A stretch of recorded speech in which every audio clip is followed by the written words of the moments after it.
The Me next too. one comes from Andrea from Orange County, California. Guys, I hear a lot about out-of-state investors owning and flipping many properties they've never seen in person due to today's advanced technology. And by advanced technology, she's probably talking about Google Maps and things that can give you street views, and you can do walkarounds. Is this something that you recommend? And are there any situations where you feel like you must go visit your out-of-state property before purchasing it? Okay, great question. There's a Awesome couple of question. different things to splice through here. Yep. First, she asked owning and flipping, I think, right? And those are two completely different things. So I don't know of anybody who thinks it's a good idea to try to flip houses without being there, okay? The thing about flipping is you're taking something that needs to get, I mean, if you could buy a house, put it this way, in a good real estate market, in a good economy for a discount, something is wrong with it. Okay, something is wrong with it. It isn't just because somebody is ignorant as to the value of their home and wants to do you a favor and sell it to you at a discount. So something's wrong. You need to understand what's wrong. And then if what it is condition, it's in very, very poor condition, well then I don't like the idea of renovating a house from a distance. I know that people get ripped off when that happens. They wind up, you need to be there for flipping. Mm-hmm. That's the first thing. Now, for owning, that could be different, right? If you're buying a house that's in outstanding condition, there are platforms out there. Own America is one. Roofstock is one. Home Union is one. There are a couple places out there where you can buy a property that's been pre-inspected.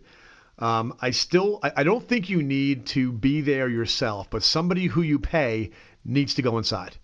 And that's the point. So let's say you're going to buy something. You go on ownamerica.com, you find something, you're from Orange County, and you decide you want to buy in Texas because you like the fundamentals in Texas.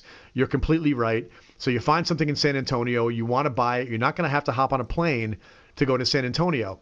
In fact, you can go into contract based upon the seller's assertion of the condition.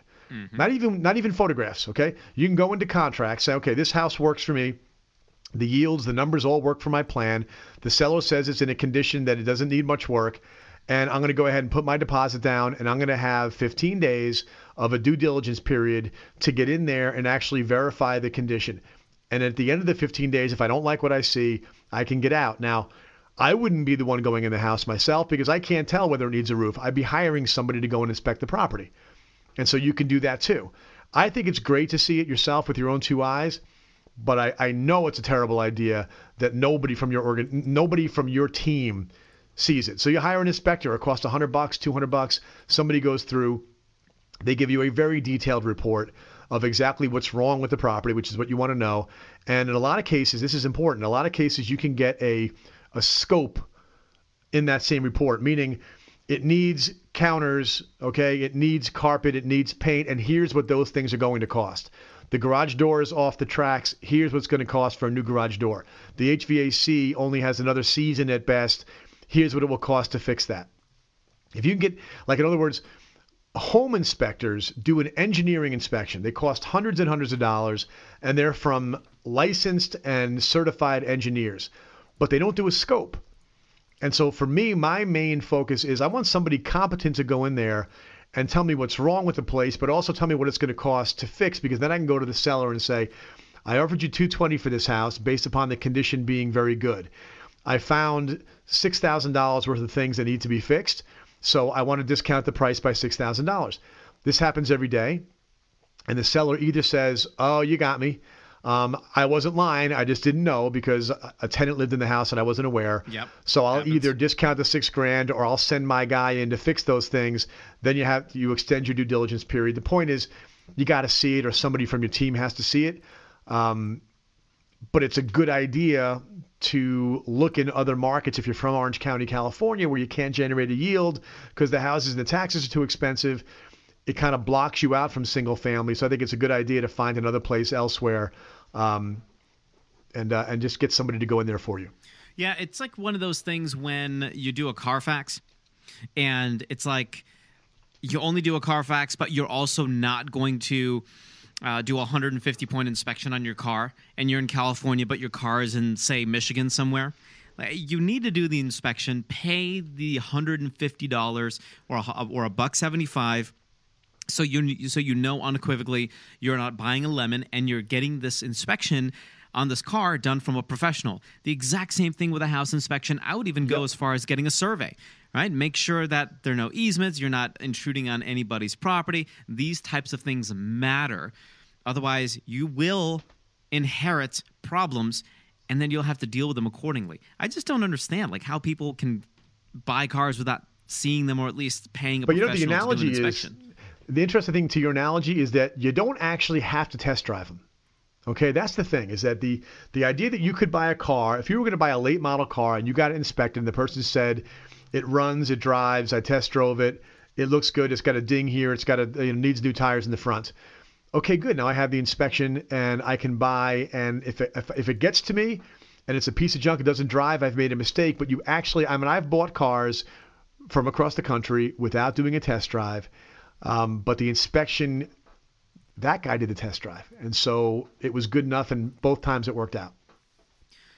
And that's why you pay professionals. That's exactly why you have them in your life. All right. You avoid mistakes that way, right? 100%. All right. Next question. I think that was an awesome question. First of all, Andrea, thank you so much for that. Second question, or I would say the third question comes from Danny in New York.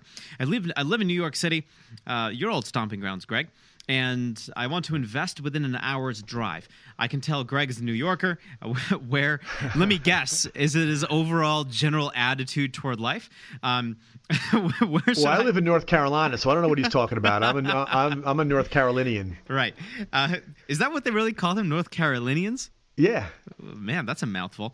Where should I invest? I have $250,000 in cash. Okay, $250,000 in cash, and he wants to stay within an hour of New York. Well, here's the thing about New York is that the taxes are super high. Same with New Jersey. And so what tends to happen, and the prices are high. So what tends to happen when the prices go up higher and the taxes go up higher, the rents don't necessarily keep up. So like in the last question about Davenport or about Iowa, I made the reference to the fact that the prices are low and the rents aren't as low. I mean, in proportion with each other. When the prices are low, the rents still stay high. Like people are going to buy a $100,000 house, they're still going to rent it for $800,000.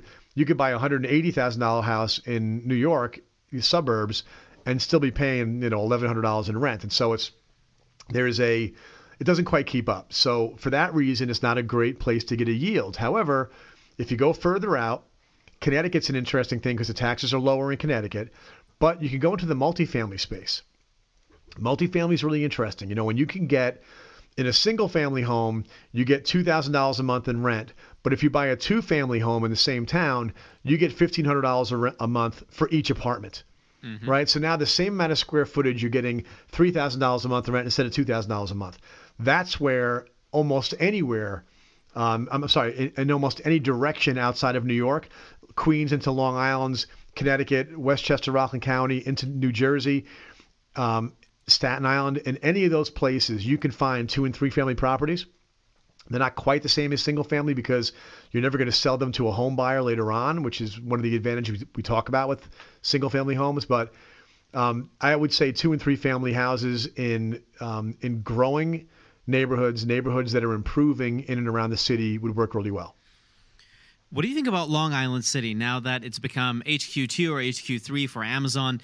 Do you think that we should redo our strategy to go all into Long Island City? 5 seconds, maybe 10 seconds. It's definitely going to make a big difference in Queens, and so that should have been my first answer to Danny from New York was check out something in Queens on a train line that's accessible with a couple of stops to Long Island City.